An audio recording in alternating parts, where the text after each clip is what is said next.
Hello everyone, this is Pico Entertainment and we are back again, and we're now going to focus on the best episodes, and this will be a continuation of my breakdown of what I believe the best episodes are of Smallville.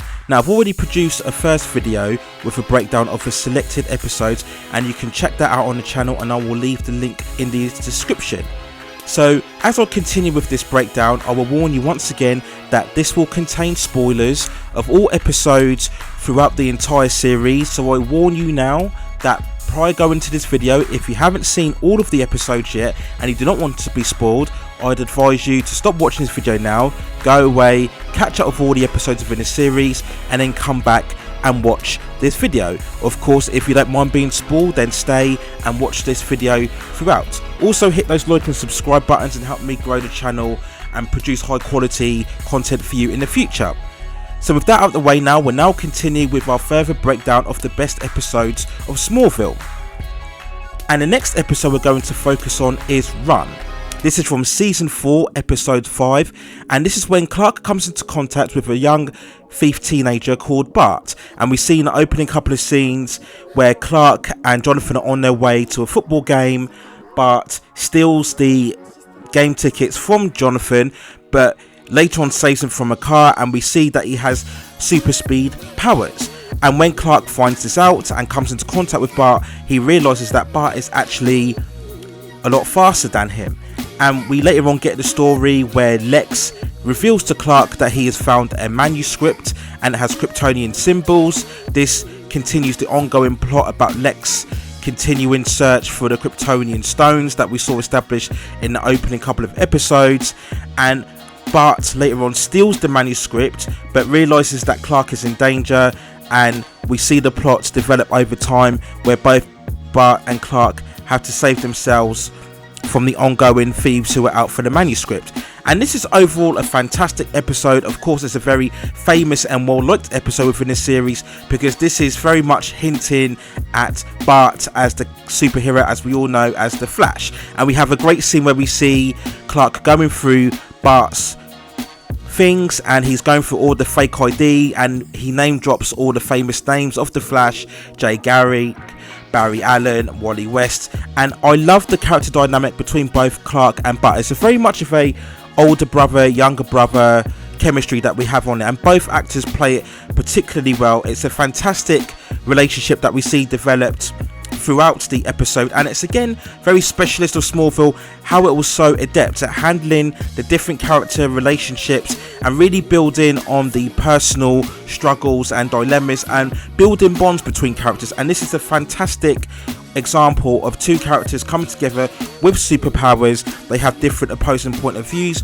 but they're able to come together and find a common ground. We have a great scene near the end of this episode where we see Clark and Bart coming to an understanding, and it's a very much of a slow motion running sequence at the end. I love the music. We have again the fact that Bart is able to run faster than Clark, and Clark tries to catch up with him, but at the end Bart speeds off. And that was a fantastic episode. I think an amazing scene for one of the highlights of season 4.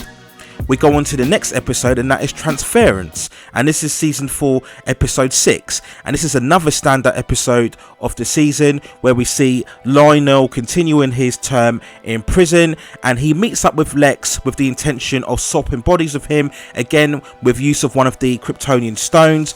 Clark is triggered by the use of this Kryptonian stones when he's in his farm. He goes over to the prison, and just as Lionel is about to use the stone on Lex, Clark speeds over and interferes and grabs the stone off him. The downside effect of this, of course, is that the transference happens with Clark, so Lionel swaps bodies with Clark, and we get fantastic scenes where we see Lionel in Clark's body really discovering all of Clark's powers, adjusting to his life, disrupting Clark's really established lifestyle. Now we know that he wants to apply for a college football scholarship, and we get great scenes when the coach comes over to his house, and Lionel now is not really interested in Clark's aspirations as a football player. We have great scenes with him and Martha, him and Lana, him and Chloe, and yes, you could argue it's another variant of the whole bad Clark character, but I think it's handled brilliantly, and we have to credit so much the performances of both Tom Welling and Donald Glover, who do a brilliant job of inhabiting each other's characters. There's another very sweet scene involved when Clark tries to get in touch with Martha and she visits him at the prison, and at first Martha doesn't believe Clark in Lionel's body, who he is, but then he refers to a memory in the past where he was using his powers for the first time and Martha was comforting, and it's a very sweet scene on here, and again just another indication of how much heart and soul that Smallville had. So fantastic episode for me, great performances between both Tom Welling and Donald Glover. I love the climatic battle at the end where we have a prison fight and we have the great song, I believe it's called Pain, by Jimmy Eat World, and we have that conclusive where we see the bodies swap back together again, and the result of that was Lionel was cured from the cancer that he was suffering from, and also somehow the goodness of Clark had somehow remained in Lionel, and we would see that built up throughout the 4th season, where Lionel seems to change his ways and he has trouble convincing Lex that he wants to turn over a good leaf. So very good episode, great performances, and again one of my favourites for season 4.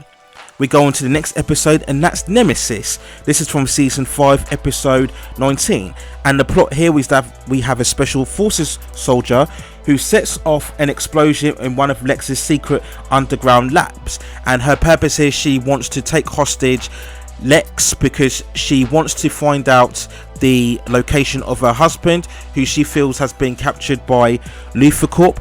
And we see here that both Lex and Lionel were having a meeting. They get trapped when one of the bombs is set off. Lionel manages to escape, but when he's taken into hospital, he reveals that Lex is still trapped underground. So Clark goes in to try and find Lex. He comes across some meteor rocks and he's inhibited by that, so he's constantly injured throughout, and we get a very good setup where it's both Clark and Lex trapped underground and they have to help each other to try and break free. And of course this is at the stage of their relationship now where it's very much fractured. Great performances. This is very much a two-hander from Tom Welling and Michael Rosenbaum, and we get a great revelation between the two about their friendship and what their relationship could have been together. We get another major reveal when Clark tells Lex of Lana's intent to leave him when they remark on their relationship here, and we also get a very good explosive set piece as the two escape. And this is really when the love triangle of Lex, Lana and Clark continues to intensify. This is a great episode. We go on to the next episode, and that is Bulletproof. This is from season 8, episode 12. And we have here where Detective John Jones, who we know has established himself on Earth and he's going around helping people by becoming a part of the police department, he ends up being shot after a car chase. And when both Oliver and Clark visit the hospital, they work on the case with Chloe to trace the bullet, and they establish that it came from one of the members of the Metropolis police force. So Chloe helps Clark to go undercover and investigate, and this is a very noteworthy episode because we get the first appearance of Dan Turpin, who was very much a big character, particularly from the Superman animated series. And I love this episode because it's very much a change of pace, because by really now season 8, Smallville had become much more of a superhero action adventure, and this was following really the seeds that were sown from season 5. We see Clark really visiting the police force, and he gets to see how much of a bond there is between the group. They believe in justice and togetherness as the police force, and they have a very skeptical and negative view of the costume superheroes, because at this point we've established Clark as the Red Blue Blur and of course Oliver as the Green Arrow, and the police force look down on them very much. And over time we see Oliver get more involved, and they try to trap Oliver and capture him, and really it's a conscience of Dan Turpin. Does he believe more on the superheroes, or does he think more that the police should take a much more ruthless approach in taking these superheroes out? The subplot as well is that we have Lana continuing her investigation of Lex, and she's trying to extract data on the Prometheus project, which we learn that Tess is using to try and revive Lex, and we get fantastic scenes between Kristen Croik and Cassidy Freeman. Both women play it very well, and we get an amazing fight sequence here where we see both of them holding their own. Tess kind of holds the upper hand, but Lana is much more resourceful now and capable. This is building on the arcs that we've seen from season 5 now in season 6, where Lana has become a much more of a devious, intelligent and resourceful person now. She's really standing on her own now, but I just think it's a very good episode, a nice change and tone of pace, and I just love the much more of the slow build and the drama that we get in the storytelling, which was an adjustment from the more superhero-esque plots that we saw throughout the season. The next episode we come to is Bride, and this is from season 8, episode 10, and this was probably the most significant episode of the entire season as we come to Chloe and Jimmy's wedding. It's a pretty much of an agreeable occasion here. We of course get the building blocks of the developing romance between Lois and Clark, and as they come together and reach for their first kiss in typical CW fashion, Lana comes and interrupts the kiss, and we get further scenes of course with Lana and Chloe and Lana and Clark, and then what's very much a pleasurable occasion really explodes in the last 5-10 minutes when we get the first appearance of Doomsday. Now this is very much a debated occasion, because when the showrunners first showed their intentions to produce Doomsday as the villain for the season, everybody was a bit skeptical. How exactly would Smallville, on its limited budget, be able to interpret one of the most iconic villains of the Superman lore, and is it the right time to have a version of Doomsday when really we're still in the young version of Clark Kent? But I think overall this episode did it very well. They keep Doomsday very hidden in the shadows, in the background,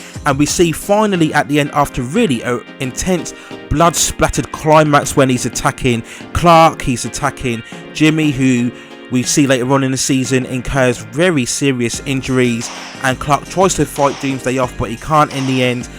And we continue the development of the relationship between Davis Bloom and Chloe, where we see Doomsday kidnap Chloe at the end. I love that visual shot right at the end of the episode where we see Chloe taken to the Fortress of Solitude, and we get that really kind of grey filter, and we see Chloe taken over by the influence of Doomsday. It really is a fantastic episode, lots of tension, lots of excitement at the end. Really, like I said, it built it up very nicely at a leisurely pace, and really this represented, I think, how much season 8 had improved over season 7 in terms of its build up and its storytelling, in terms of its characters. So a really great episode, and I think they did a good job overall from the first appearance of Doomsday in a stunning climax.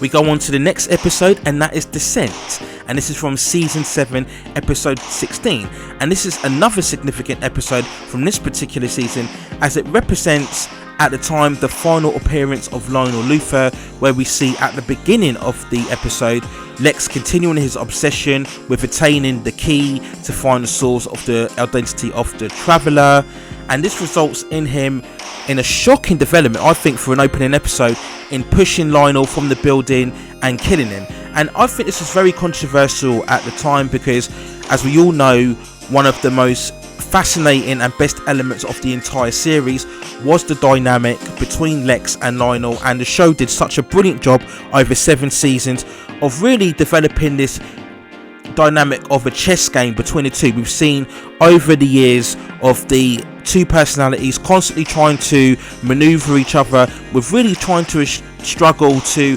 establish any kind of emotional bond and connection between the two. And I just think, in terms of what actually happens here, I think it was maybe a mistake to have this development happen at the beginning of the episode. I would have much preferred to have it at the end of the episode, maybe even perhaps as a season finale. You know, both Lex and Lionel, both very strong characters, amongst the strongest of the entire series, and I just think this kind of development deserved a much more impact than what it was given. But it still remains a strong episode, because we get the fallout of the episode and we see Lex continuing to struggle with what he has done, and it's an amazing performance from Rosenbaum. He really brings the intensity and the weight to this performance on here. It's a great performance from him once again, and this of course would be his final season before he would come back in season 10. So again, I love the final scene where we see Clark, who through much investigation does come to the realization that Lex did kill Lionel, and of course it's a very shocking development for him, of course, because he was so close to his father. He could never imagine a son killing his father. So again, this just heightens the intensity and the rivalry between the two. I love the final shot at the end where we see both people at the funeral. They don't say anything to each other, but you can really read the thoughts going on between the two. And I love the slow motion walk as they both walk past each other, and the music. And this is something again that Smallville will do very well throughout this entire season. We go on to the next episode, and that Pandora from season 9, episode 9. And this is very much of a stunning Elseworld story. We pick up where Lois has been in a coma after a while from wearing the Legion ring, and people have established that she's able to tap in and have visions of the future, and she's in a coma, and Tess captures her because she wants to see what Lois has seen in the future and maybe get some more information about the tower that Zod is building in order to enhance his growing legion of Kryptonians. And Lois wakes up in a future reality where the Kryptonians have taken over the Earth, and she joins a resistance of heroes, which of course includes Clark, Oliver and Chloe, as they build up to try and fight the Kryptonian rules. And it's a very great episode. I love the visuals throughout, where we get very much of a red and yellow filter. They did very well in moving locations around to give us a dystopian reality where the Kryptonians were ruling. It's a great performance from Erica Durance as Lois Lane as she continues to join up with the resistance. We build up once again in a relationship between her and Clark. We get again what I would deem quite a passionate and adult scene where we see them making love together. We get great performances and appearances from Chloe as well. I also love the visual shot where we see Oliver taking on the Kryptonians, and he pulls his arrows, and we see loads of Kryptonians coming and flying towards him. It's a fantastic episode. Great performances as well from Cassidy Freeman, and it's one of those really stunning alternate realities, and I think the show did very well in establishing the tone and setting the story overall. So very good episode, lots of imagination, lots of compelling performances from the cast, and one of the strongest episodes from season 9. We go on to the next episode, which is Promise, and this is from season 6, episode 16. This is where we come to the marriage of Lex and Lana. Clark has been pondering for the last couple of episodes whether he should intervene and reveal to Lana his true love for her. We've seen over the course of the episode, of course, the revelation of Lana's pregnancy, and the fact that Lana has really become a much more of a tougher, a much more of a savvy and intelligent personality that we regarded her for early on throughout the season. And she uses this to her advantage, where she finally discovers the secrets of Clark's powers, where she pretends to be trapped in a cellar. She calls down Chloe to trap her in a cellar, and then she calls Clark to come and rescue her, and then she sees Clark using his powers to dislodge the door, and that's when she discovers who he is. So she really has a crisis of conscience at this point, and she decides that she wants to leave Lex. But when Lionel discovers that she's found out the secret of Clark's powers, he later on goes on to blackmail her, telling her that he knows Clark's weakness, and that if she backs out of the marriage, he will go on to kill Clark. So she eventually has to go on with the marriage. We also have a fantastic scene where we see now hints at what Lex has done in terms of Lana's pregnancy, and the doctor who was helping him construct this development, he's haggling out for more money. He wants a couple of million transferred to his bank account, or he'll reveal all. And Lex, at this point, we really see the desperation of his love for Lana, and he doesn't want anybody to find out his revelation, so he ends up killing the doctor. And we get this really intense scene where we see this really organ piano music as he strikes the doctor down deep down within the church. Again, great performance from Michael Rosenbaum as always, and this ensures the secret is remained intact. And we eventually go on with the wedding, and it's very well handled out, and overall Clark is once again left remarking and reflecting on what he should have done in the future and the difficult choices he should have made. And this is very much, again, I think, how good they developed the whole love triangle between Lex, Lana and Clark. This is very much more of an emotional episode. There's no real action in it at all. It really builds on the strength of the characters and the journey that we've been on them throughout this season, so it really carries out a lot more weight. And I think they did such a good job in leaving the development of the wedding 2/4 of the way or 2/3 of the way through this season, so it just had a lot more impact. Great performances from all three: Tom Welling, Michael Rosenbaum and Christine Croik, and I just love the music and the development at the end of the wedding. So fantastic episode, really showing once again that Smallville could have these really character driven episodes as well as the action set pieces, so a great installment throughout this season.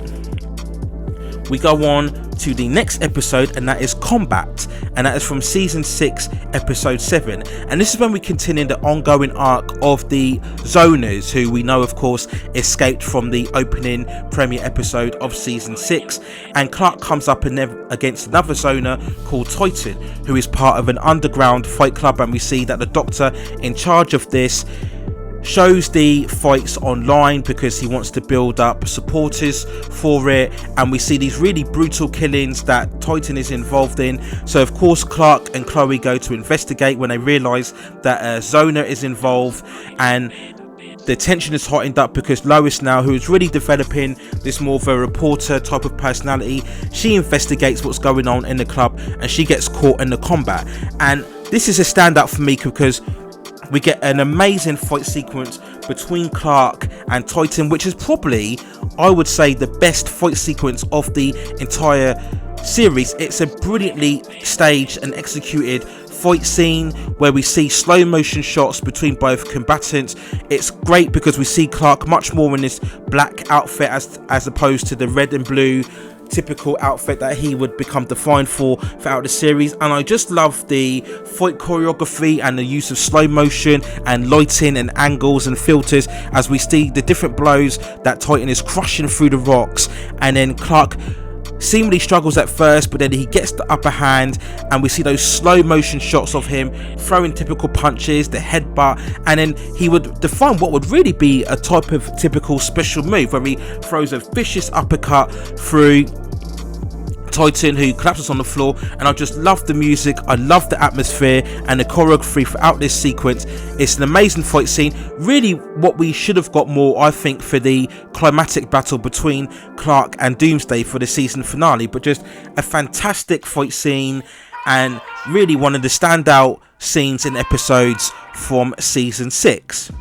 We now come on to the final episode of this breakdown, and that is the epic two-parter Absolute Justice, and this is from season 9, and I think this was episode 11 and 12. And this is without doubt one of the most ambitious episodes yet for the series, where we see Clark, Chloe and Oliver investigating a team of perceived criminals who, after they're looking into them, turns out to be the group of superheroes infamously known as the Justice Society of America, who are up against Icicle, who is revealed to be part of the underground organisation known as Checkmate, headed by Amanda Waller. And Icicle wants to seek revenge against the Justice Society of America for what they did to his father. And of course, if you know your DC comics and your DC mythology, this is tapping into one of the most famous superhero groups for all of comics, and I think overall they handled this really well in terms of tapping into the lore and the mythology of the Justice Society